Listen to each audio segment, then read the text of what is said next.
हाँ, सरकार बिल्कुल ही गूंगी बहरी हो गई है कि धर्मेंद्र प्रधान क्या प्रधानमंत्री को भी हम मजबूर कर देंगे ये। क्योंकि जब हमारी देश की सरकार ने हमें कॉकरोच बता दिया तो हम गटर से आए हैं। अब हम इस देश की सरकार को साफ करेंगे। सरकार भाजपा की है ना, तो हम सवाल उससे करेंगे। ठीक है, हम किसी राहुल गांधी अखिलेश यादव सवाल करने नहीं जाएंगे। जिस दिन राहुल गांधी बाकी धर्मेंद्र प्रधान इस मामले में फेल हो चुके हैं। सनातन धर्म पर उंगली उठाने वाले हैं, उनकी उंगली काट दी जाएगी। और ये अगर ये बात हमारे प्रेमानंद महाराज पे आ रही है तो अगर उस टाइम अगर मैं होता ना तो इसका सर कलम करने की हिम्मत रखता हूँ मैं। नमस्कार, आप देख रहे हैं वी नेशन न्यूज। मैं हूं आपके साथ संजना गोस्वामी और मेरी मौजूदगी जंतर मंतर पर है और यहां पर सीजेपी यानी कॉकरोच जनता पार्टी का जो प्रोटेस्ट है वो 14वें दिन में प्रवेश कर चुका है। और ऐसे में आप देख सकते हैं यहां पर जिस हिसाब से कॉकरोच जनता पार्टी के इंस्टा पे फॉलोवर्स है 22 मिलियन, उस हिसाब से अब यहां पर जो इनके समर्थक हैं वो काफ़ी कम नज़र आ रहे हैं। और आप देख सकते हैं कि यहाँ पर अब इस सीजेपी के समर्थन में अब सोनम वांगचुक भी शामिल हो चुके हैं और ऐसे में वो भूख हड़ताल पर बैठ चुके हैं।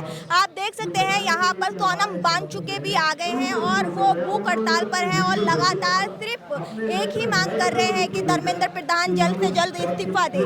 और ऐसे में हम यहाँ पर सीजेपी के जो समर्थन हैं हम उनसे भी बात करेंगे और सीजेपी के जो प्रवक्ता हैं उनसे भी बात करेंगे और उनसे जानेंगे कि आगे की रणनीति क्या है। चलिए, मेरे साथ मौजूद है सीजेपी के प्रवक्ता विजेता दहिया। सर, आज जो प्रोटेस्ट है उसको 14 दिन हो चुके हैं, अब ऐसे में भी सरकार की आंखें नहीं खुल रही हैं, तो क्या कहना चाहोगे?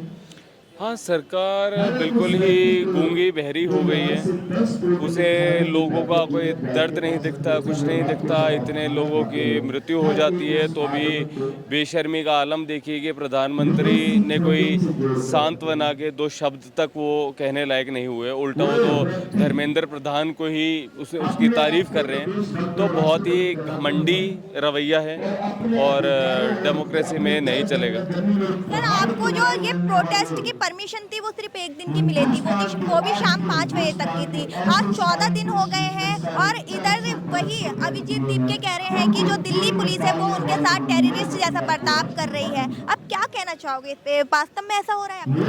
नहीं, देखिए, भगत सिंह कहते थे ना कि कोई भी जो कानून है, कानून किस लिए होते हैं? कानून लोगों के लिए होते हैं। ठीक है ना। ये अगर ऐसा होता है कि कोई कानून लोगों को ही दबाने के लिए हो जाए, है ना, तो वो तो फिर कानून गलत है। तो ये जो नॉर्म्स हैं कि प्रोटेस्ट हम नहीं कर सकते, उसके लिए परमिशन मांगेंगे और गवर्नमेंट परमिशन दे ना दे केवल उनकी अपनी मर्जी, तो वो चीज़ सही नहीं है। और ये हमारा एक कॉन्स्टिट्यूशनल राइट था, हमने उसको एग्जर्ट किया और वो चीज़ कर रहे हैं। और पुलिस की तरफ से थोड़ा सा ये रहा है कि कभी जो है एक बार वॉशरूम जैसे बंद कर दिया था और इस तरीके की चीज़ें। बट ठीक है, पुलिस वाले भी लगे हुए सिक्योरिटी में, उनकी अपनी समस्याएं हैं। कौन सी आपको ऐसी वीडियो लगी जिसमें हिंदू को टारगेट? मैंने कई वीडियो देखी हैं, आप मौलाना के ऊपर बताइए। पहली बात तो ये कभी भी कोई पॉइंट नहीं होता। मुस्लिमों ने आपका कुछ बिगाड़ा है? नहीं ना। नहीं, सुनो। तो हिंदुइज्म पे अगर कोई कुछ बोलता है तो ये कहना कि ये तो मुस्लिमों पे नहीं बोलता। बाय द वे, मैंने बोला है इस्लाम पे भी बहुत बार बोला है, ठीक है, लेकिन आपका ये सवाल ही गलत है ना, कि आप मुस्लिमों को बार बार क्यों टारगेट करते हो? उन्होंने आपका क्या बिगाड़ा है? उन्होंने आपका कुछ चुराया है? नहीं ना। अभी तो सवाल ये भी हो सकता है कि हिंदुओं पे बोलते हो, क्रिश्चियंस पे नहीं बोलते, बुद्धिस्ट पे नहीं बोलते, ये तो आपने नहीं पूछा, है ना। तो इस तरीके का एक बवंडर बनाना, जनता इससे परेशान हो चुकी है। अगर आपको कुछ ऐसा लगता है कि मैंने ऐसा कुछ बोला तो या तो आप मुझे बताओ कि सर आपने ये चीज़ बोली, ये चीज़ मुझे ठीक नहीं लगी, इस पे आप क्या कहोगे। वैसे ही ये कहना कि आप तो हिंदू विरोधी हो, ये हो वो, ये मतलब सही बात नहीं है। डेमोक्रेसी में विचार बहने चाहिए और मेरी जो भी वीडियोस हैं वो ऐसे हैं, वो हिंदुइज्म को महान बनाने के लिए। उसमें से अंधविश्वास जो है, पाखंड जो है, उसको हटाया जाए।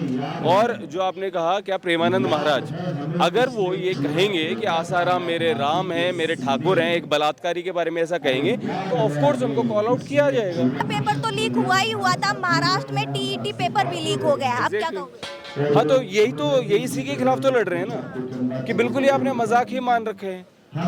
मतलब पहले आप एग्जाम दो, फिर पता नहीं कब फॉर्म निकलेगा, कब वो होगा, फिर बंदा किस तरीके से वहाँ पे जाए। एक तो आपको पढ़ाई भी करनी है, फिर पेपर क्लियर करो, फिर लीक हो जाए। ये क्या मतलब मजाक ही बना दिया आपने। क्यों? मतलब ये कितना एब्सर्ड, कितना यूजलेस बात है। ऑलरेडी हमारा देश, उसमें डॉक्टर्स की कमी है और आप ऊपर से फिर ये पेपर लीक हुए जा रहे हैं।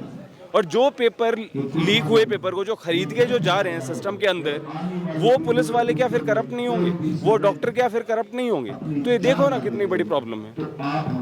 अब ऐसे में जब नीट का री एग्जाम हुआ था, वो संडे को हुआ था, और उस दिन बेंगलुरु से एक तस्वीर भी सामने आई थी कि 3 बेटियों के एग्जाम छूट गए थे, वजह थी कांग्रेस का काफिला। अब उन जो वजह थी कांग्रेस का काफिला, मतलब हाँ, कांग्रेस का काफिला निकल रहा था। कांग्रेस के काफिले ने उनको रोक दिया, हाँ। उनको जाने नहीं दिया। आपने वीडियो नहीं देखी? नहीं नहीं, इसका पर सेंस क्या बना? हाँ। मतलब अब कोई कांग्रेस का काफिला निकल रहा था। सुनो एक सेकंड सुनो। अब रास्ते में जब कुछ होता है, कांग्रेस ने भी अगर कोई रैली या कुछ निकाल ली, तो उन्होंने भी एडमिनिस्ट्रेशन से किसी से परमिशन ली होगी, ठीक है। अब वहाँ पे वो तो हो सकता है कि किसी की शादी भी चल रही हो, किसी का कुछ हो रहा हो, तो आप देखो ना कि यार एक क्लियर कट जो बात है, और होना ये चाहिए कि अगर वो 2 मिनट लेट हो भी गया है ना, अब वो जो गार्ड था वहाँ पे, उस गार्ड की भी गलती नहीं। अब हो सकता है कि अब आप दूसरी गलती उसकी निकालो। It's about the norms. In norms को चैलेंज करना पड़ेगा, आपको कंपैशनेट होना पड़ेगा कि यार वो बच्चा आया है। एक तो ट्रेन्स का देखो कितनी बार हम बार देख रहे हैं, इकट्ठा पता नहीं बंदा यहाँ पे सेंटर कहाँ पे दे दिए, वो अपना खर्चा करके जा रहे हैं, ट्रेन में सीट नहीं है, और ऊपर से फिर कोई 2 मिनट लेट हो जाता है, आप उसको अंदर नहीं आने दे रहे। सरकार तो ये बोल रही थी कि स्पेशल ट्रेन चलाई गई है। अरे तो क्यों नहीं पहुंच पाए लोग?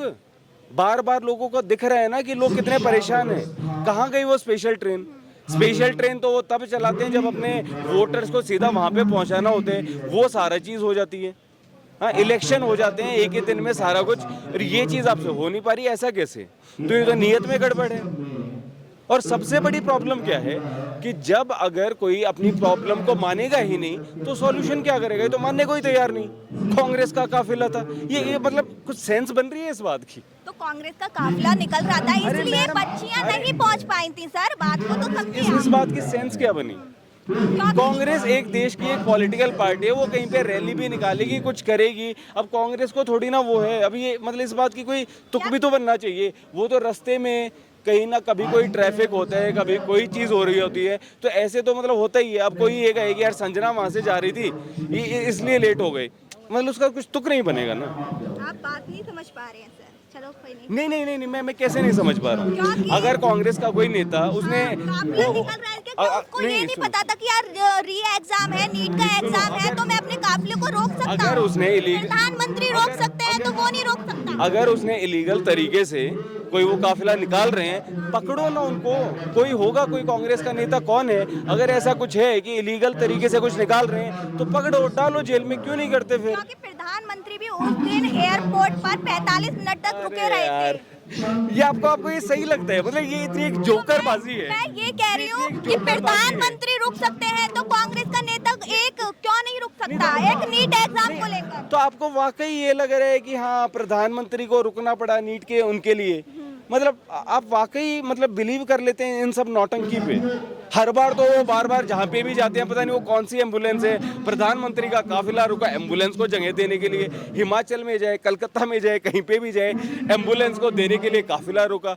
तो ये सब क्या है? नौटंकी बाजी है। मतलब आप इसको भी नहीं देख पा रहे, मतलब ये तो बड़ी हैरत की बात है। अब आगे मेरा नाम जारा है। तो आप पहले जाके छोड़ेंगे दोस्तों पत्रकारिता में प्रोटेस्ट में शामिल होने के लिए। हाँ जी, क्योंकि जब हमारी देश की सरकार ने हमें कॉकरोच बता दिया तो हम गटर से आए हैं। आप हम इस देश की सरकार को साफ करेंगे, क्योंकि उन्हें हम कॉकरोच लगते हैं। तो आप देखो कॉकरोच क्या करता है। मुझे शर्म आती है कि प्रधानमंत्री जो है हमारे देश के, नरेंद्र मोदी जी, वो हमारे देश के प्रधानमंत्री है। मुझे शर्म आती है। इससे अच्छा तो पानी में डूब के मर जाना चाहिए। जिनके खुद के औलाद नहीं, वो दूसरों के औलाद की क्या ध्यान देंगे? नहीं देंगे। आप लोगों को उनकी खुद के औलाद नहीं, उनकी वाइफ नहीं, जो बंदा अपनी वाइफ का नहीं हुआ, वो हमारा क्या होगा? हमारा नहीं हो सकता। जिस इंसान का खुद का बच्चा नहीं, तो आपके लिए क्या सोचेगा? नहीं सोचेगा। सबसे अच्छी बात है मोदी जी हटाओ, देश बचाओ। इनके जितने भी हैं, एक भी पढ़ा लिखा नहीं है। पेपर क्यों लीक करवाते हैं? क्योंकि अगर सिर्फ पढ़ लिख लिया तो इनको हटना पड़ेगा। क्या बोल रहे हैं? ये पेपर लीक इसलिए ही करते हैं ताकि लोग साधु बने। साधु बन के हमारे योगी जी को देख लो, सिर्फ योगी जी बोलते हैं। योगी जी तो लड़कियों तो कभी छोड़ते नहीं, बोलते हैं, बदतमीजी से बात कर रहे हैं। और वो कि उसका आराम से बात मुद्दा करो। बनाए। मुझे शर्म आती है इस ऐसे देश में अपने रहते हुए, क्योंकि हमारे देश का सत्ता प्राइम लोगों ने मिनिस्टर जो नरेंद्र मोदी को मीडिया में बच्चों के बैठेंगे, वो पेपर तो लीक यहाँ नहीं पे दिख आ रहे। नहीं सकते। लेकिन आज ऐसी जो खबरों से प्रोटेस्ट निकल का कर 14वां खबरें दिन है देने ये आज, और ऐसे में सरकार की तो तरफ वो से चाहते कोई भी हैं ऐसा। जवाबदेही नहीं आई है। नहीं देगी वो पर जवाब। साथियों, ये क्यों देगी मंच- जवाब वो? क्यों उन्हें हटना है? नहीं हटना है। सबसे ये मेन मंच अगर हटाना है किसी तो भी मोदी जी को हटाओ, सब हट जाएंगे। राजनीतिक मोदी जी नहीं पार्टी हटेंगे का तो कोई नहीं नहीं है। हटेगा। पर आज सीजेपी के जो प्रोटेस्ट है उसका 14वां दिन है। अब ऐसे में सरकार की तरफ से कोई जवाबदेही नहीं आई है। आपको क्या लगता है कि धर्मेंद्र प्रधान इस्तीफा देंगे? देखिए, धर्मेंद्र प्रधान क्या, प्रधानमंत्री को भी हम मजबूर कर देंगे। ये इस देश का किसान है, इस देश के छात्र है, इस देश के नौजवान है। ये धर्मेंद्र प्रधान जैसे 100 लोगों का इस्तीफा मंजूर कराने का कार्य करेंगे। हम भारतीय किसान यूनियन इच्छा शक्ति के कार्यकर्ता हैं, जहां पर ऐसे छात्रों को आवश्यकता पड़ेगी। हमारे संगठन की, हमारा संगठन हमेशा तत्पर इस भारत के हर नागरिक के साथ है। आपको सीजेपी सरकार भाजपा की है ना, तो हम सवाल उससे करेंगे, ठीक है। हम किसी राहुल गांधी, अखिलेश यादव सवाल करने नहीं जाएंगे। जिस दिन राहुल गांधी यहाँ के इस देश का पीएम बनेगा, अखिलेश यादव इस देश का पीएम बनेगा, हम उससे सरकार से सवाल जवाब आप करेंगे। सरकार से यही सवाल पूछ रहे हैं ना कि ये पेपर क्यों लीक हो रहे हैं? तो वही तो, ये पेपर लीक नहीं हो रहा है। हम लोगों ने बकायदा वीडियो में एक प्रूफ है, वेदांत कॉम्पिटिशन क्लासेस करके यूट्यूब चैनल है, उस पर प्रूफ पड़ा हुआ है। होमगार्ड का 25 की सेकंड शिफ्ट को जो एग्जाम हुआ है, 25 की सेकंड शिफ्ट को, उसमें एक लड़का है, उसका लड़के का नाम क्या है? लड़के का नाम क्या है जिसका होमगार्ड में हुआ है? चंदन करके, उसके 38 क्वेश्चन सही है, ठीक है। उसी 25 की सेकंड शिफ्ट को एक लड़के के 58 क्वेश्चन सही है। उस 38 वाले का सिलेक्शन हो गया, 58 वाले का सिलेक्शन नहीं हुआ। ऐसा क्यों हो रहा है? उसके बाद जो नॉर्मलाइजेशन प्रक्रिया जिसके लिए हम लोग आवाज उठा रहे हैं, परीक्षा हमारी है, फॉर्म हम भर रहे हैं, 500 रुपए फीस देते हैं, फिर उसके बाद जाति बनवाए, निवास बनवाए, फिर उसके बाद कोचिंग पे पढ़ाई करें, उसके बाद बुक्स खरीदे, उसके बाद कोर्स परचेज करें, उसके बाद जब हम पेपर देने जाते हैं पेपर कैंसिल हो जाता है, कहीं पेपर लीक हो जाता है। बताइए, आज से पहले भी कई पेपर लीक हो चुके हैं, तब ये युवा कहाँ सो रहे थे? सारे युवा जगे हुए थे मैडम, आपकी जो मीडिया है ना वो सो रही थी, ठीक है। सारे युवा जगे हुए थे, 1 2 3, जैसे ये आपको जो भीड़ दिख रही आज है ना, भी वो तो बड़ी भीड़ मीडिया दिख रही में है। आए हैं ना, आज भी तो मीडिया में आए। नेशनल मीडिया है ना, मीडिया वाले सो रहे थे। जी मीडिया, मैं बोल रहा हूँ जो नेशनल मीडिया है उसको लग रहा है इतनी सी भीड़ है क्या ही कर लेंगे। ये भीड़ दिन ब दिन बढ़ेगी, हर एक लड़का इस सरकार की आखिरी ताबूत में कील ठोकेगा। और मैं ये लिख के दे रहा हूँ, यही भीड़, एक लड़का यहाँ बचेगा ना, वो इस सरकार के ताबूत में कील ठोकेगा। और एक देख लेना, चाहे वो धर्मेंद्र प्रधान हो, चाहे वो योगी आदित्यनाथ हो, सबको इस्तीफा देना पड़ेगा। आपको लगता है प्रधानमंत्री मोदी झुकने देंगे? क्या प्रधानमंत्री मोदी झुकने देंगे? प्रधानमंत्री मोदी क्या, सत्ता किसी का इंतजार नहीं करती है, ठीक है। सत्ता जो बदलाव आता है ना, जनता जिस दिन सड़कों पे उतरी, एक व्यक्ति भी बदलाव आता है, ठीक है। और ये देश, महात्मा गांधी, मैंने ये देखिए यहाँ पे राघव ठाकुर है, इन्होंने महात्मा गांधी की टी शर्ट पहन रखी है, मेरे यहाँ पे भगत सिंह है, ठीक है। हम दोनों एक साथ लेके चल रहे हैं। जरूरत पड़ी तो हम भगत सिंह बनेंगे, जरूरत पड़ी तो हम महात्मा गांधी बनेंगे, लेकिन इस सरकार को उसके औकात दिखा के रहेंगे। को बेटे धर्मेंद्र प्रधान, वो तो सरकार के ऊपर है कि वो उसकी इस्तीफा कब करावे करनी। बाकी धर्मेंद्र प्रधान इस मामले में फेल हो चुके हैं। नीट की परीक्षा है तो पेपर लीक, दोबारा फिर पेपर लीक, नागपुर में फिर पेपर लीक हुआ। इसका मतलब क्या है? इसका मतलब फेल हो गए आप। दूसरी एक बात और भी है, ये भारत की मेडिकल व्यवस्था को और शिक्षा व्यवस्था को ध्वस्त करना चाहते हैं। ये जो है पपोगर गधों को बैठाना चाहते हैं। अगर अच्छे डॉक्टर नहीं, अगर बीमार हो गया तो आदमी क्या चाहता है? अच्छा डॉक्टर है, स्पेशलिस्ट डॉक्टर। और पेपर लीक से बनेगा तो कैसा बनेगा? गधा डॉक्टर, पप्पू डॉक्टर।